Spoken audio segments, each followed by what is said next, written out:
Yo, what's up, all you burners, stoners, and potheads, and especially all you gardeners out there? This is Mr. Weedman and Big Earl with the Grow Hour. Big Earl, my brother, how the hell are you?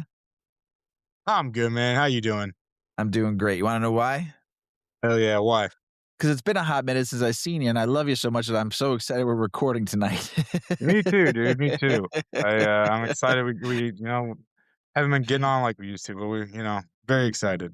Yes, me too. And I'm so excited because today we're talking about starting and finishing Yeah. your weed. Indoor, outdoor, all doors. We got you on this one. So, but before we get started, I am going to light up because I haven't smoked all day and I'm excited about smoking. I'm smoking a couple nugs I had left of the Devil Driver. Okay. I told you I always save a little bit here and there for some strains, a couple nugs for special occasions that I really enjoy. And this is actually Mrs. Weedman's favorite, one of her favorite strains because she likes the uplifting of this. So I'm super stoked about smoking a little Devil's Driver tonight that you grew. And then what are you smoking on, my brother? Some Kush Mints. Oh, that's such a great strain too. Yes. Is Yes, agreed. It's done a lot mhm. of good, fun stuff, but it's Eh, my last, when you get to, like, just like with yours, you get them like the last buds and you cherish them. It's the last of the last. And uh, I don't think I have any in this harvest coming, so I I will love enjoy it. I love the Kush Mints when I got some from you. That shit was fucking incredible, man. Yeah. I'm a Kush fiend regardless. Anything Kush is right up my alley. But that Kush Mints was tasty, and the body from the head down. Woo, good stuff. It's, uh, Good stuff. it's called the Rabid Hippie Cut, and I'm not like I don't know a lot of that stuff to be honest, but I'm told, he's a Michigan dude, and he makes some pretty good selections, so it's his selection of the Kush Mints, but Oh, it's pretty nice. good. It's hard to grow bad, it's a really good plant. Yeah. Beautiful buds. The structures on that Kush Mints when I got it from you was fucking incredible, and the smell, like you open that bag up, you could smell fucking two doors down. Yeah. Yeah, no, it's definitely I don't know if I'd say like it's GG4 is just so, but it's like one of those plants where it's like anytime, it's always gonna it's fire. Yep, yep, and, the when you were showing me pictures of the plant too, the bud structures and stuff were amazing too on the plants, Yeah. and the plants look so purty, so Yeah. purty. Yeah, So, it's what's been nice new? ass plant. Yep, what's Not been much, new man. lately?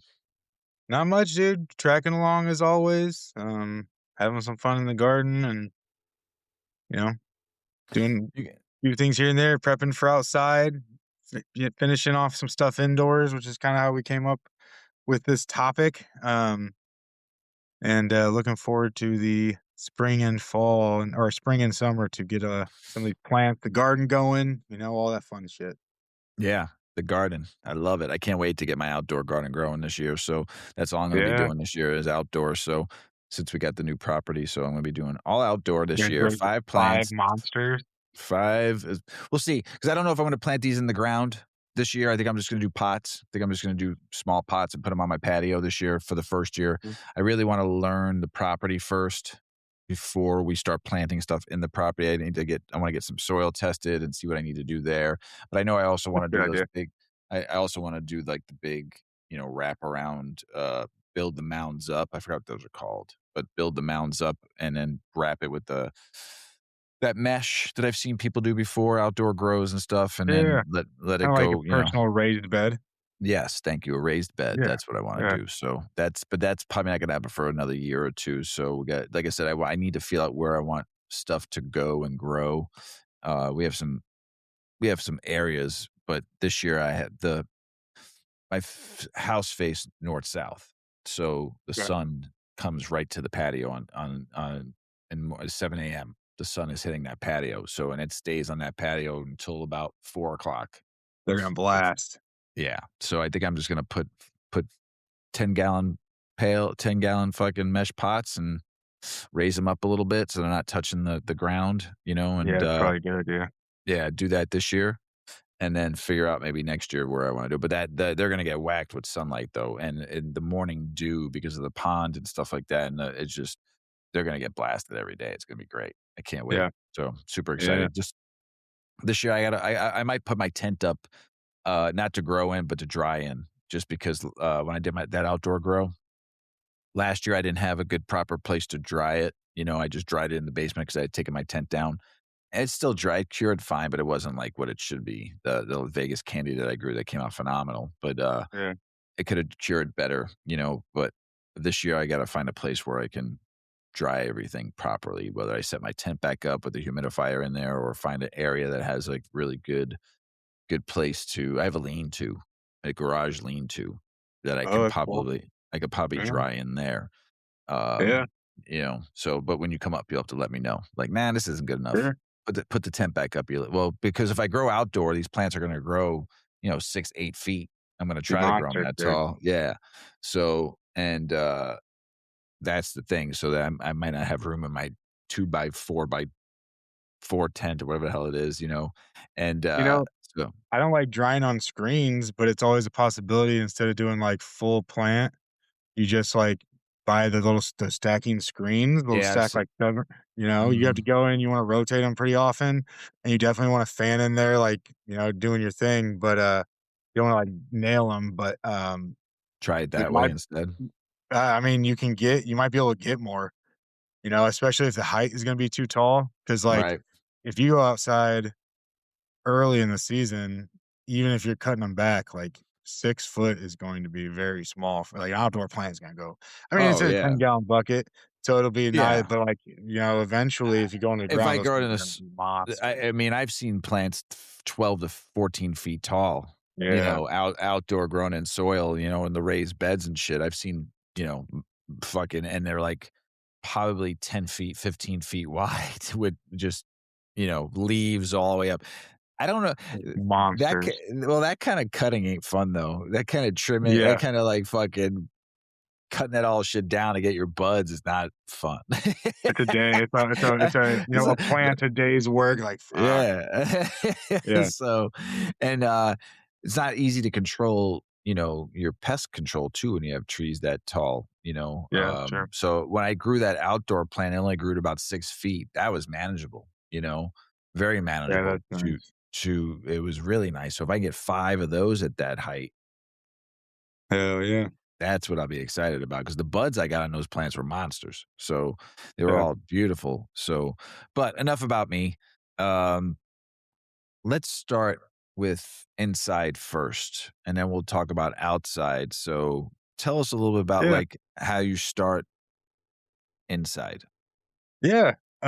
So yeah, starting and finishing a little bit just because, you can be finishing anytime indoors, but we're all getting ready to start outdoors, but inside the big difference is that you're kind of creating your own like little seasons or cycles or whatever you want to call it. Outside kind of does it for you. But I kind of look at my plants in four like super distinct like types or grow cycles. Um, the initiation, which I'm not looking at it to like build the flower. I don't think a lot of people are there, but there is important parts of initiation, like getting a bunch of like flower sites and letting your plant know, especially if you're running a shorter strain or you're on a deadline, you has to be done by this day. Letting your plant know that it's flower can sort of like initiate that flowering a little bit. Um, and then there's obviously like the flower growth, which is what we're all in here for. Yeah. And then I look at like a transition to my finish and a finish, which I think a lot of people would just say a finish, but like I've found personally when I can like kind of ease into my finishing a little bit and kind of treat it like, yeah, I want to like smash on this flower, but I also want to let it know, that hey, you're getting ready to finish.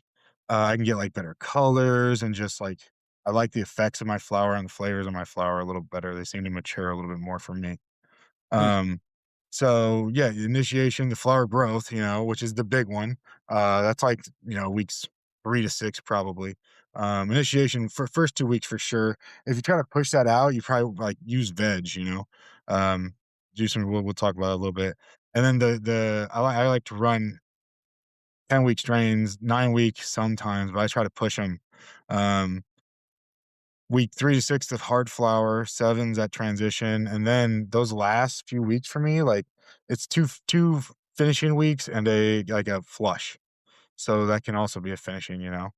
Um, So the only one that has the same inputs, like, every week is that flower building one, because it's all just, like, doing the exact same thing for me. I'm just trying to blast those bad boys out, um, and because of that, when I do less than 10 weeks, I usually start by taking a week out of my hard flowering, like, schedule. I don't think, like, you're talking about yield, that's probably not what you wanna do, um, but there's enough weed out there. We need the real fucking good weed, you know? And so, it's not always about the quality, you know? That's what it Yeah. should be, at least. So, um I don't know, it's, the 8 weeks are definitely more popular for a lot of these big growers, or, like, a lot of the, like, big gardens that are hitting quotas and stuff, or even less now, but I personally, like, 9 and 10-week strains are, like, my bread and butter. I wanna be later, um, there's been great strains. I should have taken at 8, you know, but it's Right. always the ones that I always really like, they're, like, complex and different are always the longer ones. Yeah, and you've taught me that, and I've always, lately, I've the all the grows I've done, I've always pushed it to 10. There was Yeah, one grow I think you said you should take it down now, and I did. I took it down to, like, 8.5 weeks, but, yeah, always, you've since the beginning, try to go as long as try to get to that 10th week. yeah. A lot of people wanna finish, like, rush to finish the plant, and I get it for sure, but it's like, if you give that plant time to do its thing, a lot of times, like, dude, it's so nice, you know? Oh, yeah. And You smoke but you smoking a pipe today? yeah, I brought out the bowl. Ah, I like It's a it. dirty bowl, but, uh, yeah, it's, been I've been going back. I go through my little cycles, and, Yeah. the bowl's getting a little used lately. There you go. There you go. Mm. I gotta go back to smoking some bongs again. It's been a minute. Been a hot minute Yeah, because Mrs. Weeman sucks at smoking bongs, so we don't smoke out of them. 'Em. We'll smoke out of the Puffco for dabs and shit, but, yeah, she's not good at smoking the big beaker bong bong gong. that I have. Terrible Yeah. at it. And bongs will, those are those ones that when you're not using, you'll go, somebody's house and they're ripping a bong and it's like they're just ripping full, like, half gram bowls, Ugh. and you go to hit it and you're like, "I swear, this isn't the first time I've ever smoked." It fucking destroys you because they're used to doing it. Ooh, Yeah. It's but been a minute. It's been a minute since I took some bong rips like I used to. I used to be able I think it's because my lungs aren't where they used to be anymore either. I don't hit bongs like I used to. My lungs aren't quite there anymore. You know, yeah, no, it's not from smoking weed, it's from fucking smoking cigarettes for fucking almost 30 years, you know? yeah, Not no bueno. So, yeah. uh, Get you on your bong so hit. I feel you. yeah, yeah. So what does an 8-week strain look like? So yeah, like we were talking about the 10-week strain. So like an 8 week, I would probably cut at least one of those weeks out of flour. So I and maybe if I didn't want to cut it out of flour, I'd cut it out of the initiation and then and try to add something onto my veg. So that would be like, you know, my last week or maybe even just few days of veg, lowering my nitrogen a little bit, increasing my potassium a little bit, lowering my pH a little bit, like getting it ready for veg in or for flour, that transition in veg early, and then cutting that transition, one of those initiations out, and then, taking the rest out of my hard flour because I really, really like the last, few weeks how that finishes for me personally. Um, so I really don't like to go there. Um, Gotcha. again, if you're trying to do yield, you don't want to take out those flower weeds. Figure that out. But for what I think for what we like, you know, quality. If I want yield, like I'm up in Michigan, they have $30 ounces at dispensaries of like any, all kinds of weed you never want to smoke. But it wouldn't make, going for that quality. So, Gotcha. but shortening the initiation, I have found too, I've gotten and you never know when you get, like, lower yields and stuff and that you're not used to, especially back in the bulb days. But, sometimes I've lost as much shortening my, weight, shortening my initiation as I have for flour because, you kinda I don't have as good as structures, and my flowering, like, canopy isn't as deep, and, like, they're just different things when I'm trying to rush all of that stuff there. So, I think everybody's a little different, and everyone's a little different, but, you know, that finished part is that, for me, the flavor and, like, the effect and the color and, like, when your plants finish out perfect and, like, ah, dude, that's where it's at, you know? Well, yeah, I mean, especially when you're going in there and you're touching little sugar leaf, Yeah, and and it's you just changing its color. yeah, and you just you don't I don't touch the bud part, but I touch that sugar leaf, and you could the smells when you get to that last, like, week, my god, you just wanna eat it. It Yeah, smells so good, and you're just looking at how much that bud has changed from week 6 to going into the transition to finish, and then but week 7, you're like, "Ooh," and then letting that run. You just see yeah, so many different things happen to that plant, in the development stages, and when you get to 8 week knowing that if you could push it like we talked about a few minutes ago, the 10th week, but even when you see that 8-week bud, you're just like, "Ooh, man, that's gonna be good." yeah, yeah, agreed, and then the You night, like, know? by the time it gets done finishing, sometimes I'm like, I push it sometimes. It's not what a lot of weed, if you grow for flower, a lot of weed out there isn't being made for you. Hash is the name of the game. And so hash, when you grow later like that, you get the darker hashes, the darker waxes. And so finding those flowers, they finish out, and, like, I love the new strands. I'm not talking shit or anything. I'm just saying the game's changed. It's Right. not about the flower anymore. That's why a lot of that old school stuff, if you have an old school flavor that's not around anymore, it's either yield, well, it's hash yield. That's basically it. Even flower yield, like, some plants will yield real shitty, but they hash out real heavy until they're worth it. Um, but yeah, those a lot of the longer strains are we're losing because of that takeover. Mm. Um, and then a You lot need of to those darker. someone needs to protect those strains, though. There's Like, people out there definitely doing it, but it's just not, like, mainstream or popular, or there's like, not a lot of money in a lot of it. I talked to a guy about a year ago, and I was talking to him, and he was a grower out of Missouri, and, he when he found out I was originally from Florida, and how old I was, and back he's like, "Oh, so you used to smoke that Crippy?" I was like, "Oh, how do you know about Oh, the Crippy?" He's like fantastic. he's like, "I still got a mother plant." I'm like, "Fuck you don't, dude." He's like, "I still got a mother plant, 20 years old." I'm like, "Get the fuck out of here." I'm like, "That's insane." I'm like, "Yes." Yeah, if you're from the Southeast Florida area, and if you don't know what the Crippy is, you got problems because Yeah, that was the creme de la creme, back mhm.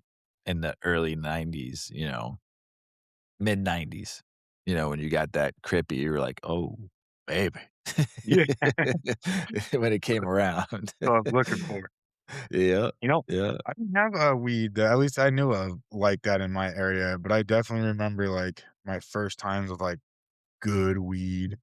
People were it was always called, like, Hydra. It went through its, like, names of, like, Hydro or Yeah, Chronic, or there yeah, wasn't, like, that an came actual strain name for it.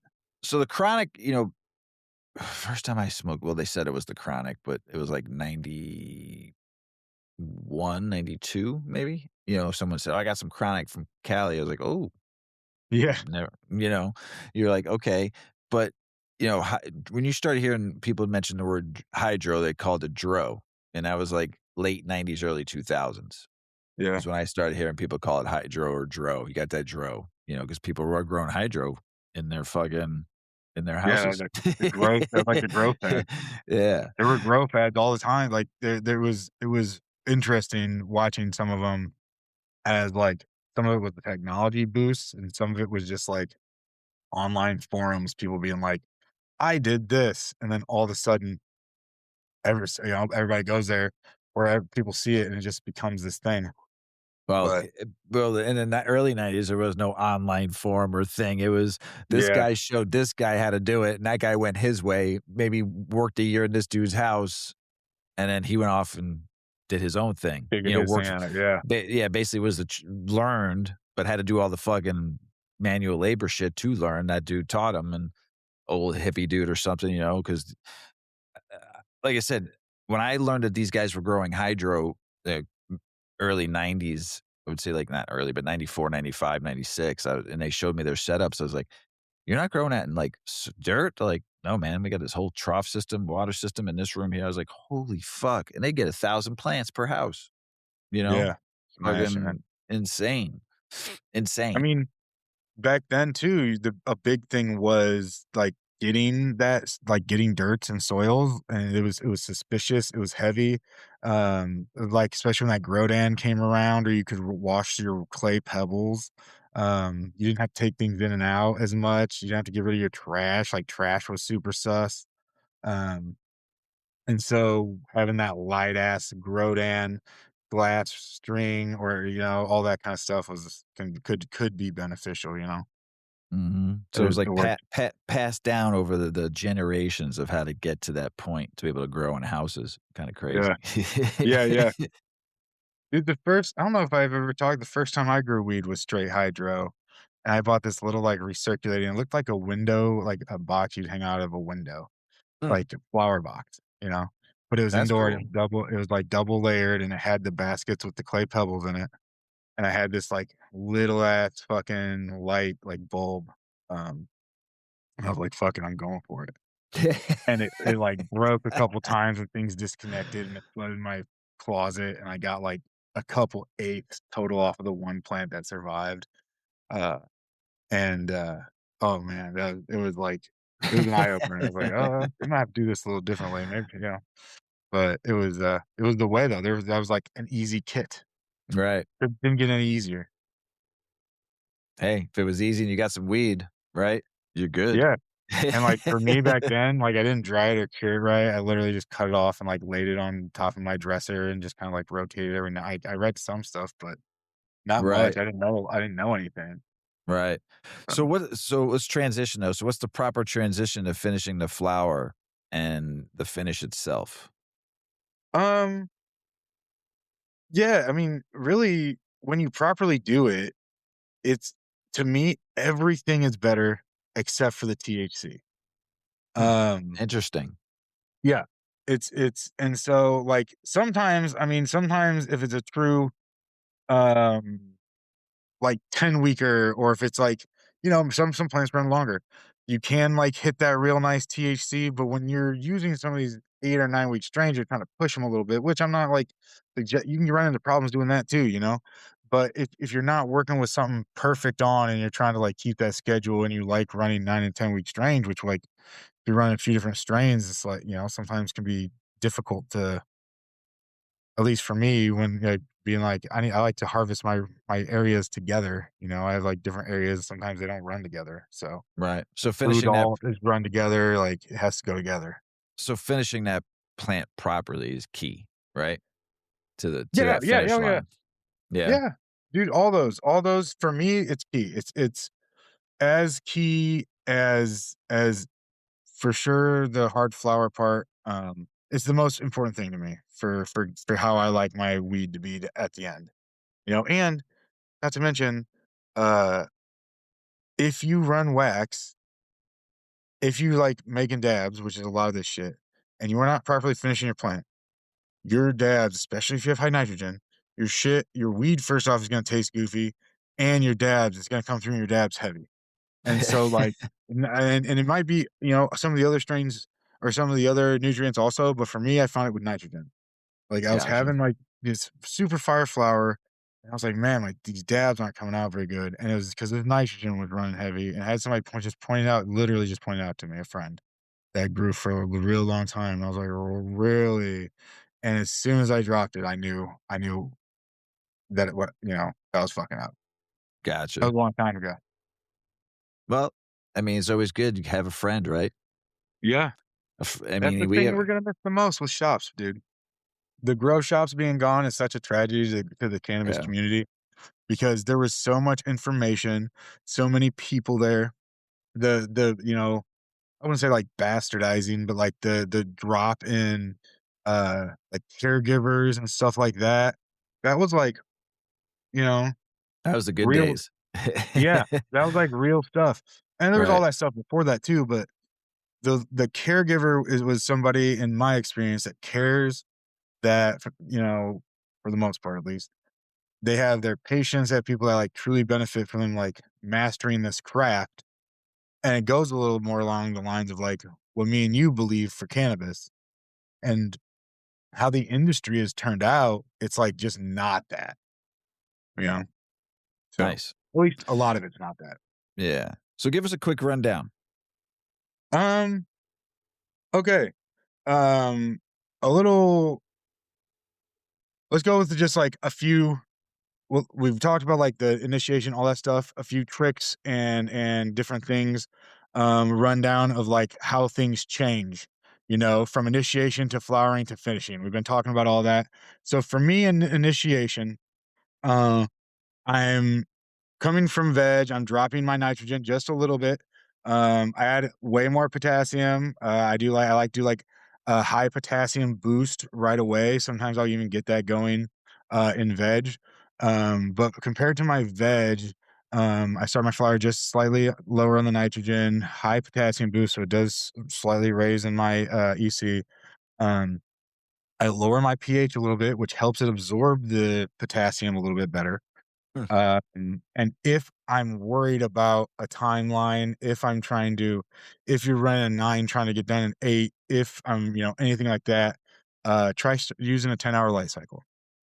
Try just Okay. like when you initiate it, um, you really let it know that it's fucking time to flower.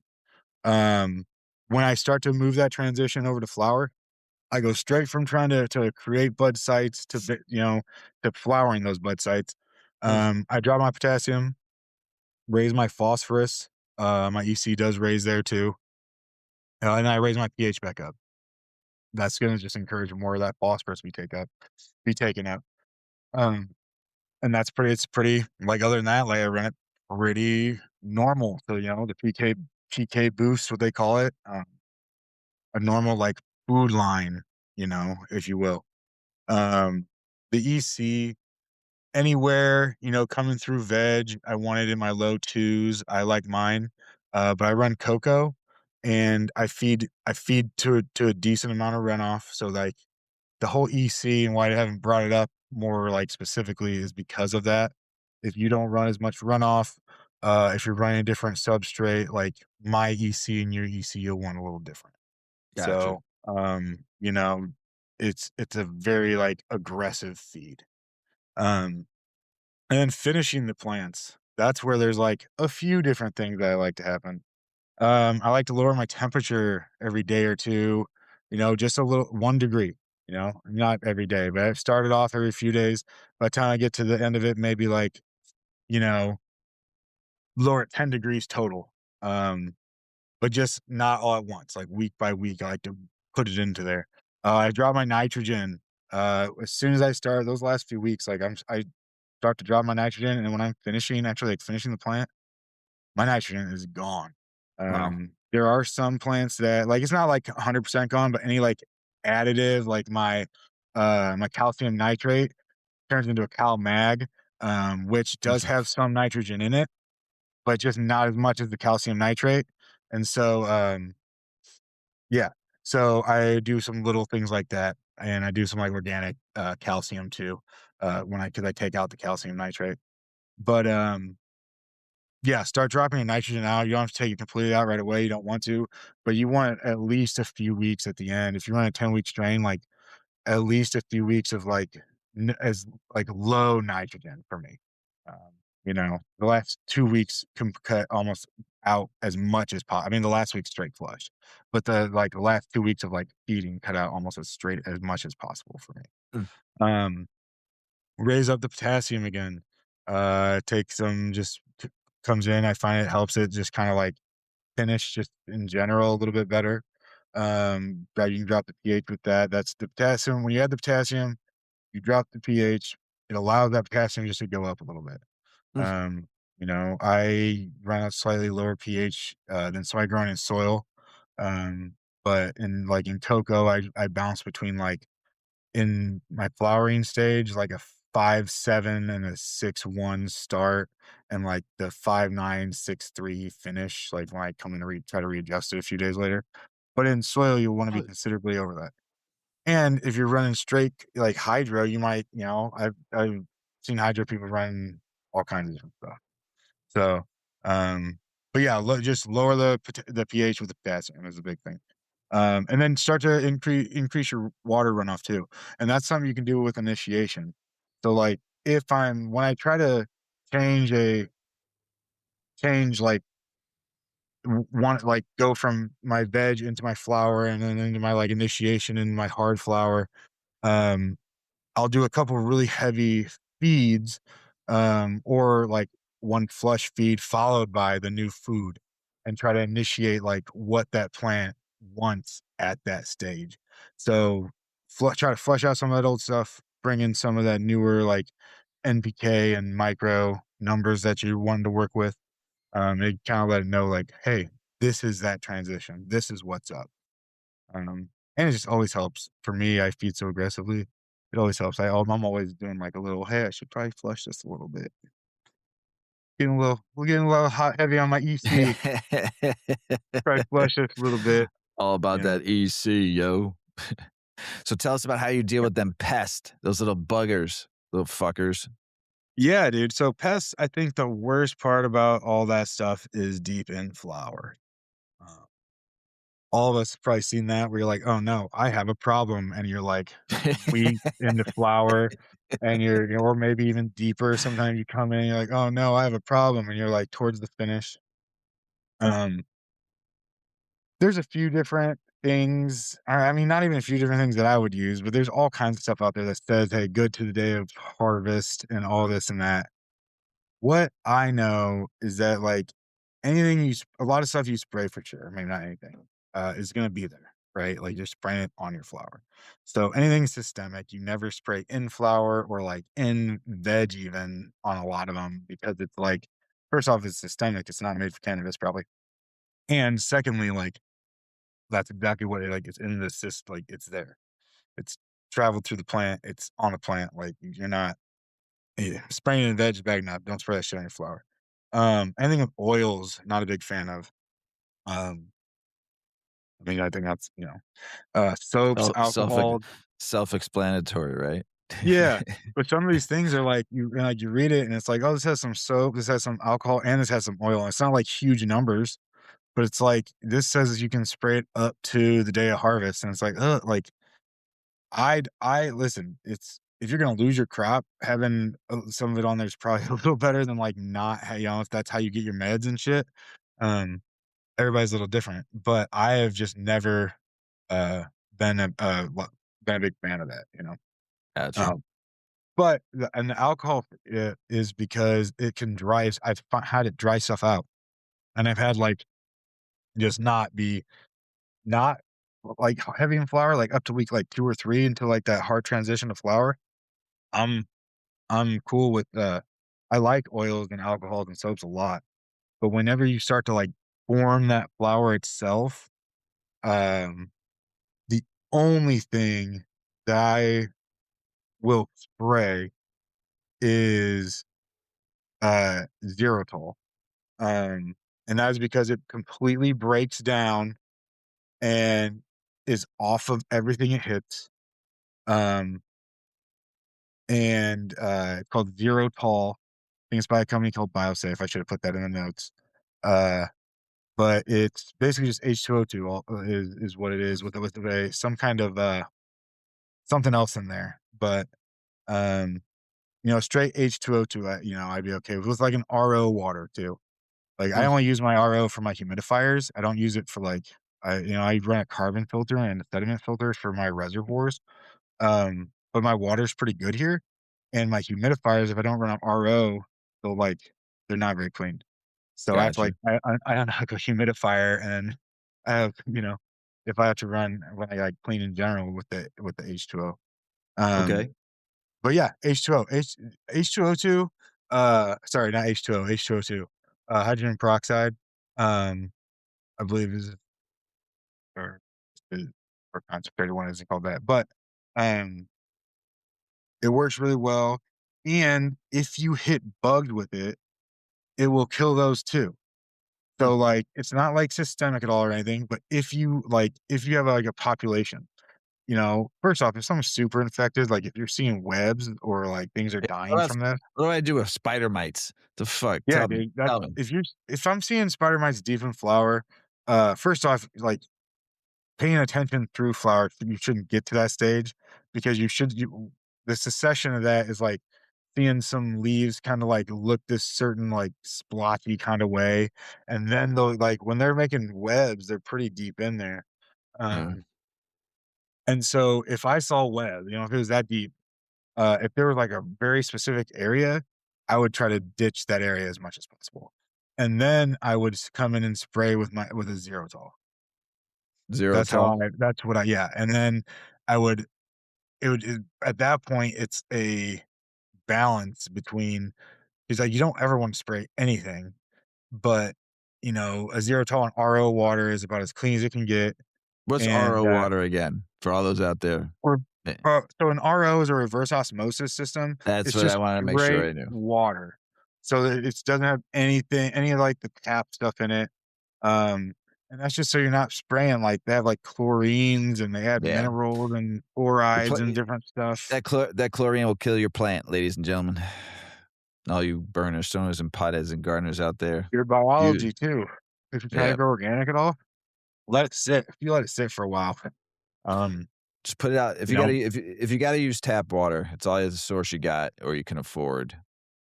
Take it, put it in a fucking jug, put it and let the sun hit it for like 20 there you go. for like a couple of days, and that sun hitting that water will burn all the chlorine out of there, and then run it through a filter like a Brita.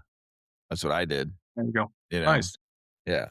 They they make, and it's a little bit much, a lot of times, but they make, carbon filters that you can, like an RO filter, you run a sediment filter, a carbon filter, then the RO filter, because your Yeah. RO itself will get clogged as fuck.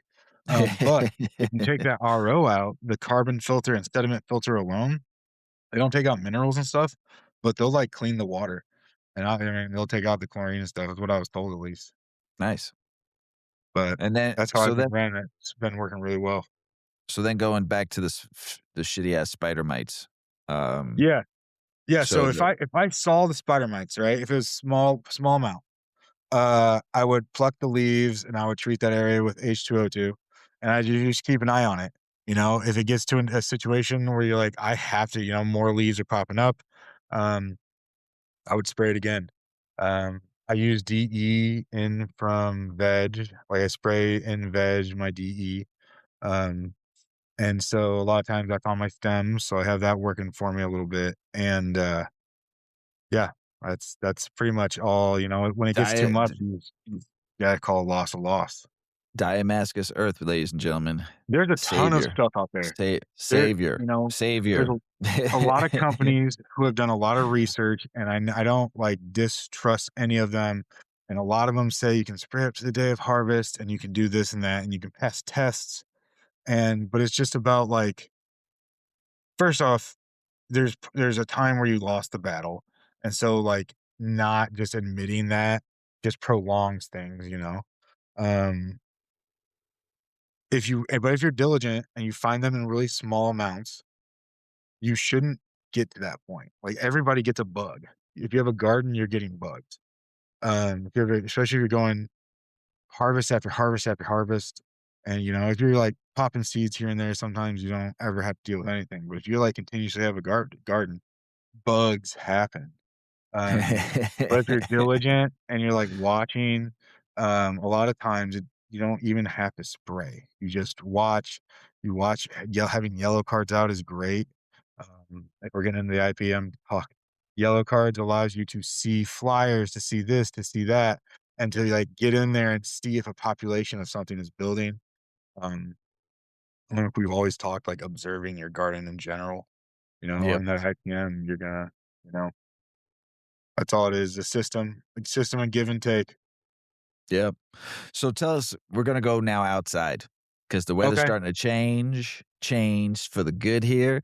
It was Tomorrow's the first day of spring. Today, it was 60 degrees out. All the snow around me melted. It was kinda nice. Got a little Hell little yeah. pile here and there. Fucking ground is all muddy as fuck though right now though, if Yuki got into it Dude, today, boy. she got muddy? Oh, bad. So, Dude, we live on a farm now, man. Come on. The dog's gonna get muddy. looking at you need a Yeah. dog walking station.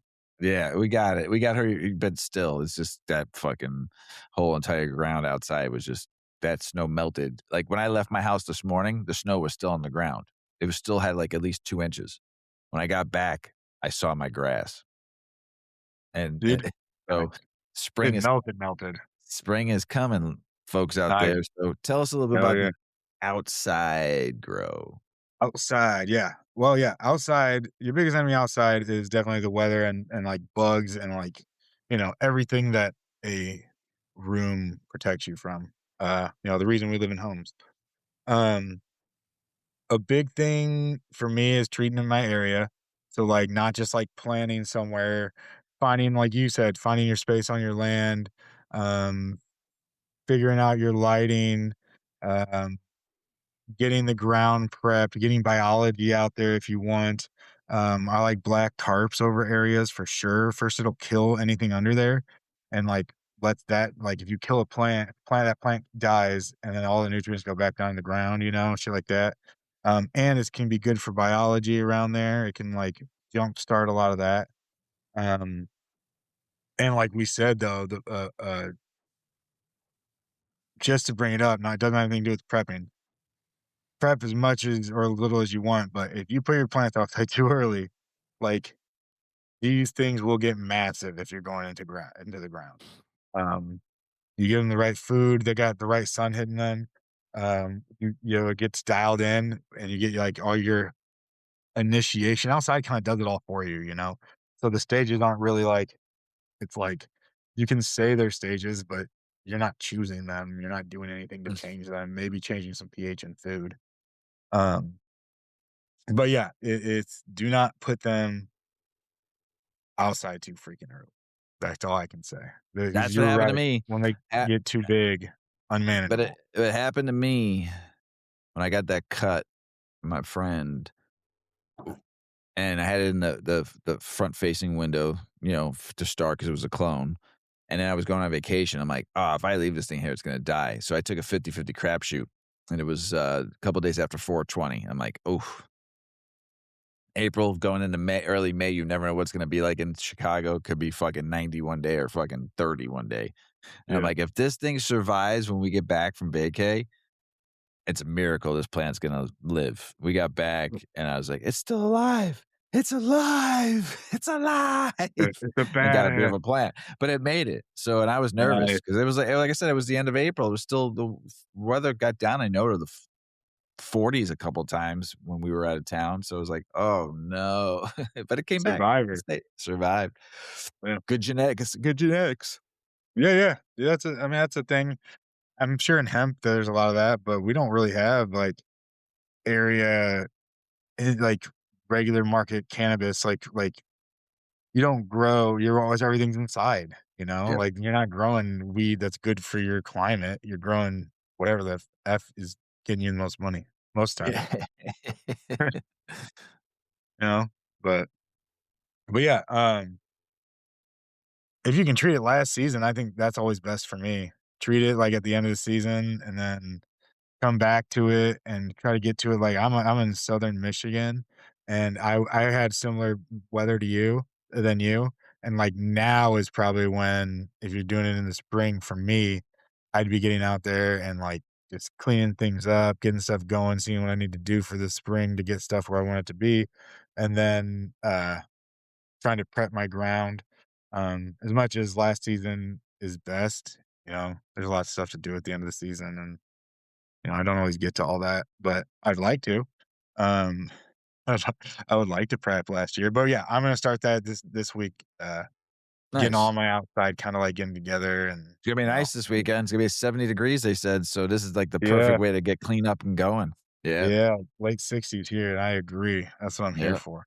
But yeah, if you're not trying to follow the rules outside, right? What you can do, right? You with autoflowers, we've talked with a lot of autoflower people. They're badass, and you can sneak in your autoflower season first as soon as you can. Stuff can go outside. May and then you start your fucking regular cannabis because you don't want to start that indoors too much. Even if you have a nice little veg, you don't. If you're going with five plants that grow to a decent veg size, like that's hard to keep in even a like a decent little tent, a 4x4 might be able to keep it, but like, I don't know, it just depends on how big they get, I guess. But yeah, Right. 5 so, you start that shit outside and you start your weed just like you would if you don't want it to get too big, and you can definitely sneak in your autoflowers, do your 5 autoflowers first, and then do your 5 as soon as you harvest those, pop those other seeds. Seeds might be kinda hard, but I could probably get you clones or something if the timing was right. Nice. Yeah, Love it. yeah. But Love yeah, it. you get 2 of those fucking yields. Um, you know, I don't know. But we were talking about, initiation, huh? Yep. When you're coming outside, if you're coming outside, from indoor plants, make sure you're very conscious of, like, the weather. Don't be in places that are super, super hot, or, like, super high sun, more rather say. Um, if you got a cold room running inside or it's 90 degrees out and you're coming from a 70-degree veg or something, like, just be careful. You don't wanna just shock these bad boys. You put them outside for a few hours, just like getting a plant initiated from the cloning stage. Put them outside for a few hours one day, a few hours longer the next day, or whatever you can accomplish with your schedule, you know? Um, Watch out for the direct sun. Know where your sun's hitting. You don't wanna go from indoor, even if you have powerful LEDs, you do not wanna go from indoor getting blasted with the sun for even, part of the day. Like, you want a few shady ass days outside. And if something's covered, like if you're doing seeds or clones or any of that, they're gonna get super hot and the sun hits them at all. Mm. Like, the sun touches them for 5 minutes. I mean, 5 minutes might be an exaggeration, but the shit will happen fast. It'll fry them. Whole trays of plants. Wow. It will fry. So But good. So that's good. when you're starting out, like, if you have some trees around your area, like, kinda, like, move them over to the tree a little bit and let that Yeah. it'll still get some rays, but it's not gonna be blinding, like, Yes. Under a tree on the north side of a building. But I got my trees cut back this year, which I, like, needed but hated at the same time, and there's just these big, massive trees. My neighborhood went up in the '70s, and they're getting to the age of, like, where a lot of the trees in the neighborhood are dying, and so I'm really trying to, like, keep these bad boys healthy, and, we got them trimmed up, but this one tree was so giant and bushy, but the branches were, like, starting to go over my house, but they were all over my deck. And so last year I had probably like 40 different when summer was over, I had to make hard decisions. There wasn't room for every plant that I had on my deck because it was such a perfect environment. It kept the humidity down for them. I had like a little sprayer up there that I'd have like turning on from the hose every now and again, and like No, that's cool. it was perfect. But under so what I'm trying to say is under a tree is fantastic. See, Yeah. I like under. I got well water now too. I'm excited with Ooh, to yeah. use well water this year. I'm kinda Did like you Are you getting it tested for, like, what's, like, in it? Like, what if there's, like, well, iron or anything? it does, it has iron, but I also have the system where it flushes it out all the iron out every night. Nice. That's Yeah, cool. so no iron in my water, plus I have a reverse osmosis system too. Yeah, that's cool. There you Yes. go. That's that pure water, and then a remineralization. Drinking straight RO water isn't good for you. But all those, like, house osmosis systems, they'll have remineralizations on them too. Yeah, So, it's pretty good. It's like a 3 system with a tank, this other thing it does to yeah. it's pretty fucking nuts, so, yeah, so Like a I'm pressure excited tank? about yep, yeah, so Yeah. I'm Very excited cool. about using this well water for the grow outdoor, so Yeah. I'm excited. Plus I got a pond too, so if I run out of water, I just go right to the pond. Yeah. So, That's great. Dude, I grew up on, like, well water, and it was just the creme de la creme. yeah, I like it. Oh, I like it a yeah. I like it a That's so lot, good. so what about boosting the flower production outside? I know we kinda Yeah. touched on the Um, indoors, so tell us about the outdoor. Definitely gonna be your sun exposure and definitely gonna be your PK. Uh, if PK. you go straight organic, the thing about the organics is that you have to be in front of it, right? So if you want a PK boost outside, you need to be adding that organics, like depending on it depends on what you're adding, you know. Some of the different stuff, like especially like rock dusts and stuff, can take a long time to break down. Um, Mm, and so depending on what you're adding, if you're trying to add a PK boost organically, sometimes it can be hard. You can definitely do it. People do it all the time. I personally have always had like I haven't had a hard time getting okay weight with all organic. I have a hard time getting as much weight as I could going synth-ganic, which is what we always talk about, like the mhm, organic method with salt. And gotcha, so honestly, when outside boosting, the easy thing for me is to add like a normal PK to the ground. It doesn't hurt microbiology, just like the added salt, as long as you don't do too much. It's immediately available for your plant, and, it doesn't need a ton outside, I've found. Just a couple, like, some I will do some organic stuff, but I just, make sure that that's going in, at least a few feedings when the flower's getting heavy. gotcha. So, but, yeah, if you wanna naturally PK boost it, what I would do would be to if you've been running your soil for a while, just add that PK like in at least a month early before you want to, as soon as it starts to go out there. Um, and test it if you haven't tested your soil, test your soil when you do it, you know. And I Test. forget the name of the test, but the soil test you want to get will tell you like the available nutrients. And Right, then I believe they have one also that it can tell you like nutrients that are unavailable. So, like, the overall density of the nutrient and then the availability of that nutrient. I've never gotten one of those, but I believe that they have those out there, gotcha. and that's what Uh, you look at. that's what you need, right? Yeah, that's what then you can compare it, and a lot of times those soil companies, they'll tell you, um, like, what you need. If you're like, "Hey, I want this," they'll tell you, "Well, you need to add this or that." I don't know if you have to pay actually, I've never gotten it done either, but I've just heard people talk about it. That's cool. So Yeah. finish with the equals what when you finish outside?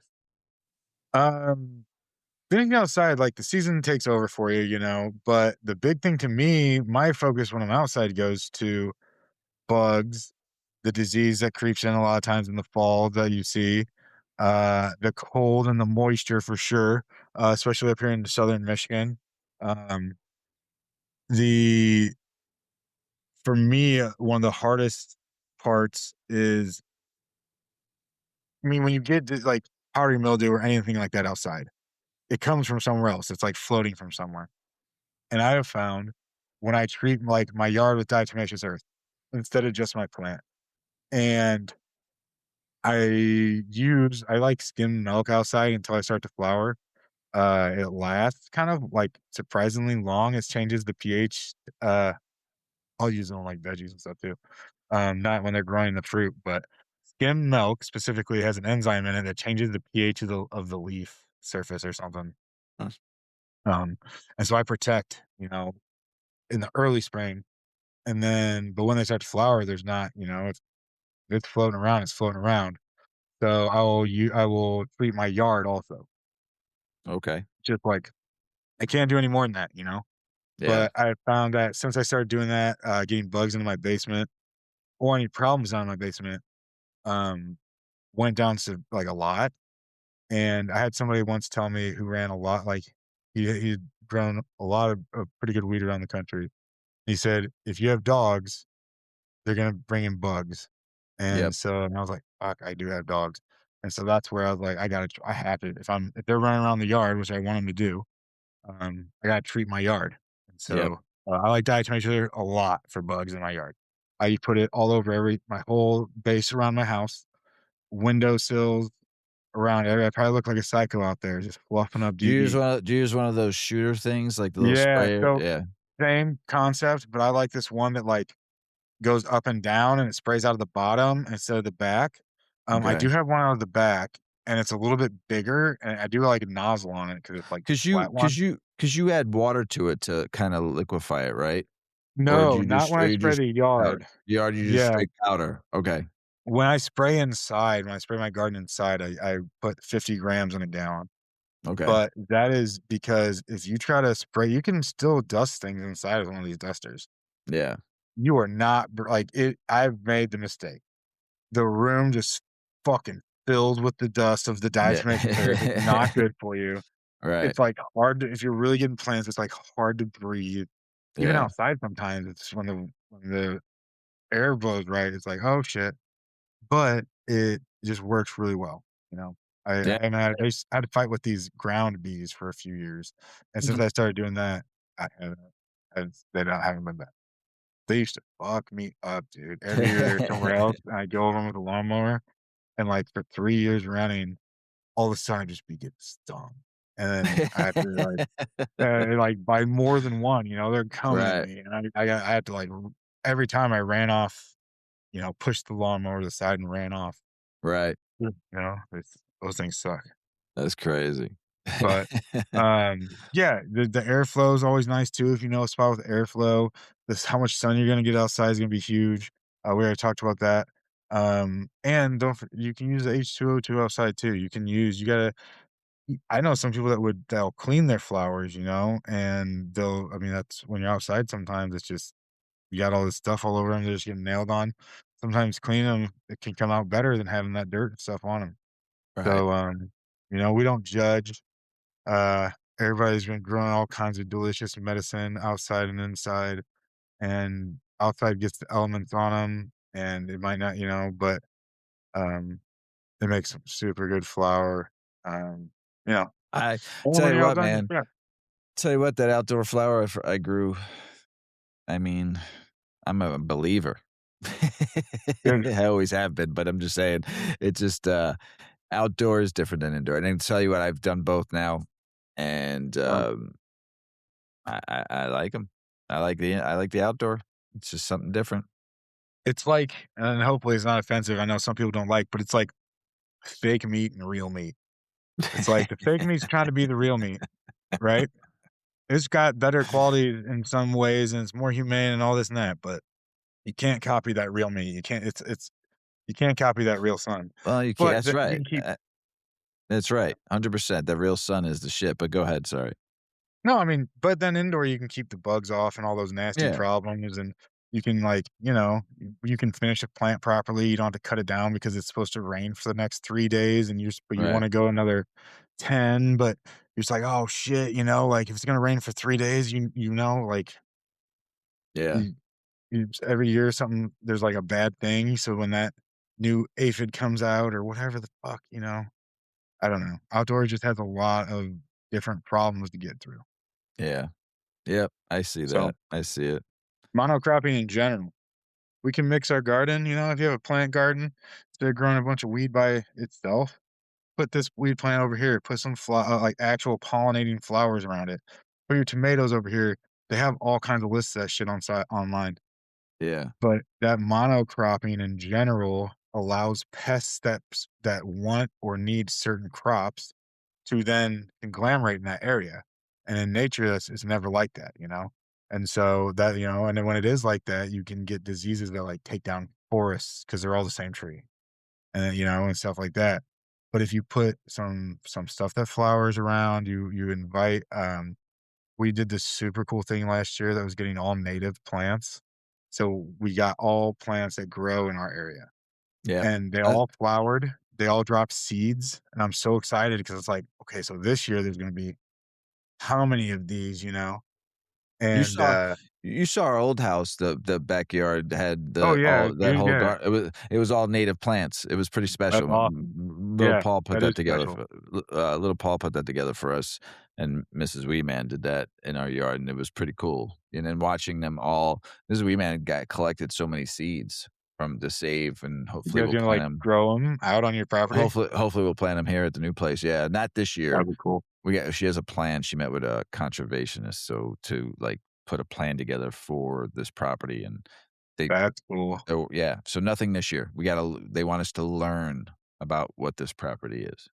Yeah, see what pops up. You don't know what pops up till it pops up. Yeah.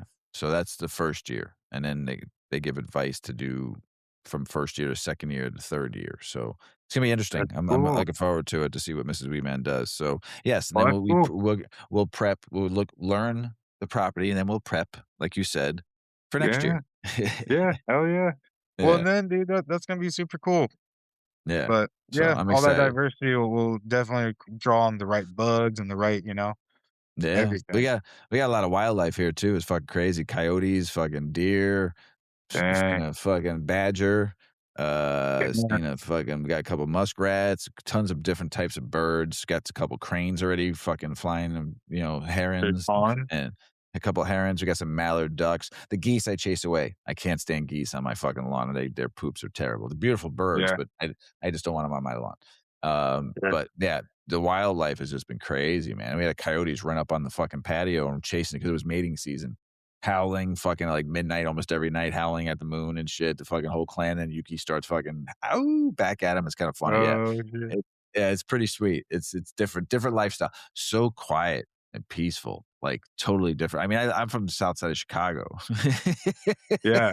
It doesn't get that kinda quiet. No, never, never, Yeah, and, not even at 3 in the morning, there's always cars or fucking ambulance or a helicopter or a plane or something.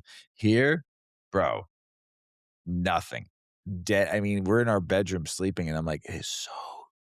You can hear, like, a nail drop in the yeah, basement. That's how quiet it is around at here. It's just like now, like I said, this is wintertime. I don't know what it's like here in the summer yet, so we'll see, like, if it probably livens up. I yeah, think people are out more. Tons of horse farms around us and farms and shit. It's very, very, very quiet. It's so nice. yeah.